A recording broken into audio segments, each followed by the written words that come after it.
Hey, is this thing on? I want to talk about why Congress can't do its job. And when I say can't, I mean won't.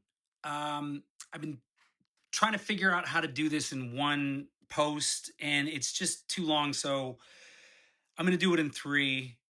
This one's part one. It's called the Omnibus Scam. Every year, the federal government is supposed to pass 12 separate funding bills, one for defense, one for education, one for homeland security, 12 bills, 12 votes. Each one stands alone. Each member of Congress goes on record, and that's the system. That's literally the whole job. And that almost never happens anymore. Instead, they pack everything into one massive bill. Thousands of pages, hundreds of programs, shit that has absolutely nothing to do with each other, all sort of stapled together. And they call it an omnibus. And what it actually is, besides a failure of imagination, I think it's a bit of a scam. So, for example, if you want to fund the Coast Guard, great. But it's in the same bill as something toxic or shitty. You want disaster relief before a hurricane season? Yes, who wouldn't vote for that? But it's writing with something that your opponent can never stand behind or never vote for. Everything is bundled so that nothing can be separated. Pass all or none of it. And before you think this is just a Republican problem, it's not. Democrats have played this game for decades. Obama-era spending packages stuffed with unrelated provisions. The 2009 stimulus, over $800 billion, over 1,000 pages, moved through Congress in weeks.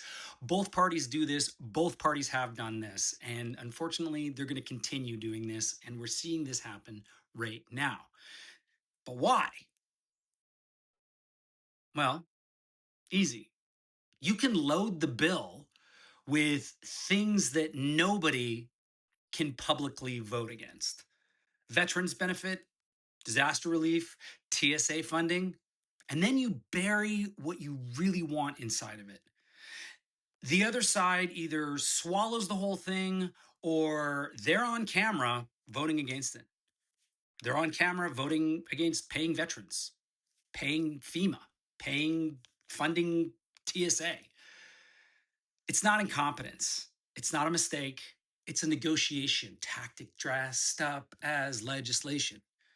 You pad it with popular stuff so your controversial stuff hitches a ride and nobody is individually accountable for a goddamn thing. In my opinion, and I'm flagging this as my opinion, I think every bill should be one subject, one vote. You want to fund TSA? Write a TSA bill. Put your name on it. Stand up and vote for it in front of like literally everybody. You want to fund FEMA? Same thing. Yeah, it means longer hours, more votes, more trips to the floor. So what? That's the fucking job. That's what you are paid extremely well to do. The omnibus exists because accountability is inconvenient for everybody, both parties, full stop. We just so happen to be in a situation where the Democrats have decided to do something different. I'm going to get to that in part two. But for now, this system is broken. And it's exactly how we ended up where we are right now with TSA agents driving Uber at night because they cannot pay rent. Stick around for part two. If you're digging this, please feel free to like, share, follow. I'll be back in a bit. So, as you know, ICE agents in Minneapolis shot and killed a nurse named Alex Pretti. He was filming ICE agents on his phone, and that was January 24th. It was the second American citizen killed by federal immigration agents in Minneapolis in 2 weeks. Now, after that, Senate Democrats said that they are not writing a blank check, not without some basic guardrails on the agency that just killed 2 American citizens on camera. Here's what they asked for: body cams, visible ID badges, judicial warrants before agents can just kick your door in, a ban on roving patrols, a uniform code of conduct, independent investigations when agents break the law, and a ban on deporting American citizens swept up in the immigration raids. That's it.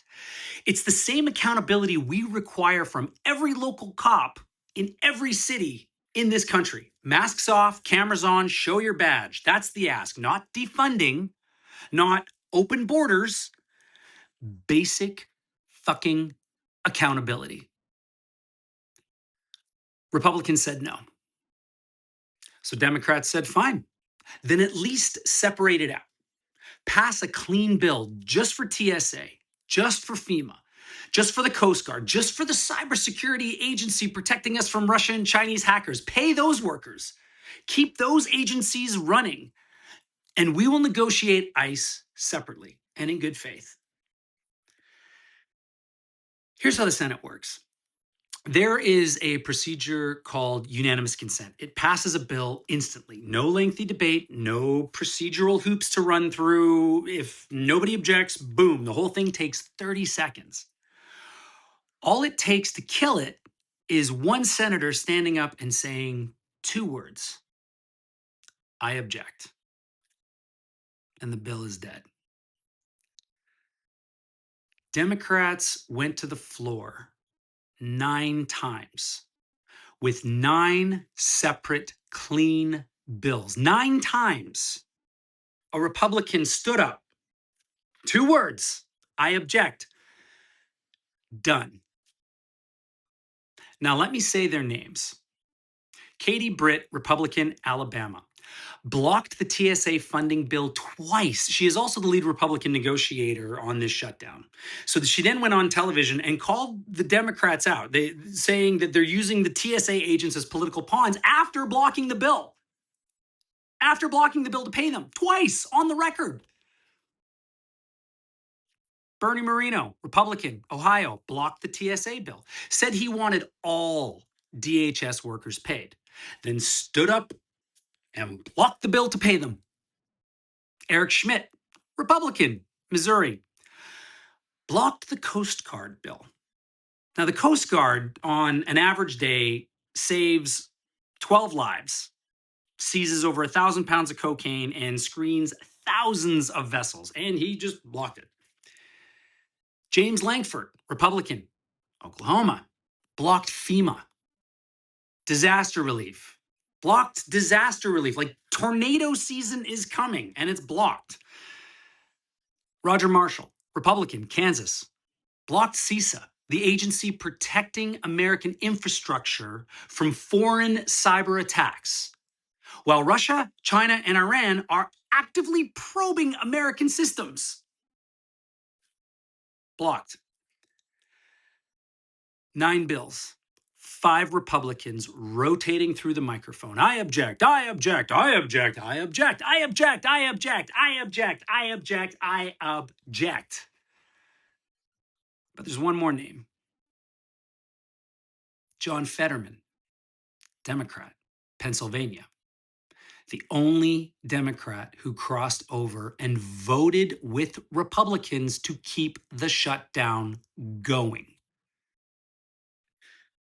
We see you, John. This isn't a pep rally. We call it, regardless of the jersey you're wearing or the team you're playing for.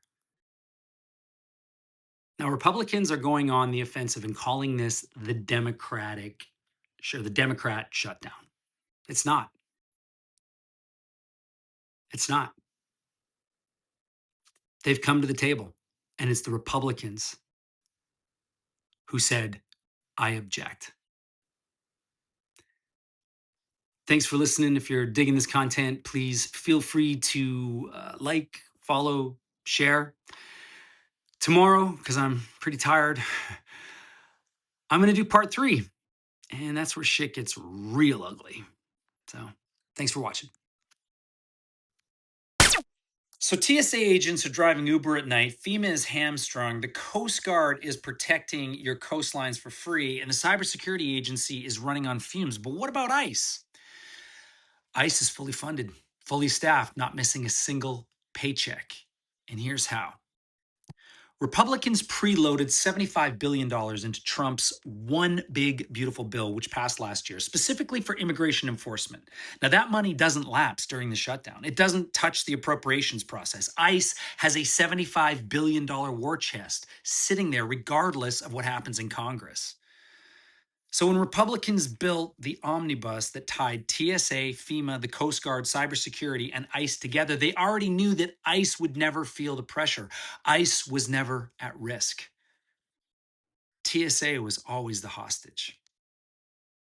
The whole structure was built so that the one agency that Democrats wanted reformed, would be completely insulated, while TSA workers, they got hung up to dry. TSA agent making like 50 grand a year, working spring break with 4-hour lineups, can't buy groceries. ICE, $75 billion, untouchable. And then the Department of Homeland Security published a press release on their official government website, paid for by your tax dollars this week. And the title, Democrats' Reckless DHS Shutdown. Go look at it. That's a government website. Your government calling it a Democrat shutdown while their own members blocked 9 separate bills to pay TSA workers. They chose who gets paid. They pre-funded the agency that they wanted protected. They blocked the clean bills 9 times. Every vote is on the congressional record. Every name I mentioned in part 2 of this series, their objections are logged and public. You know, don't take my word for it. You can look it up. This is where we are, folks. We're playing politics with people who make 50 grand a year. Thanks for listening. If you're digging this content, please like, follow, share, spread the word,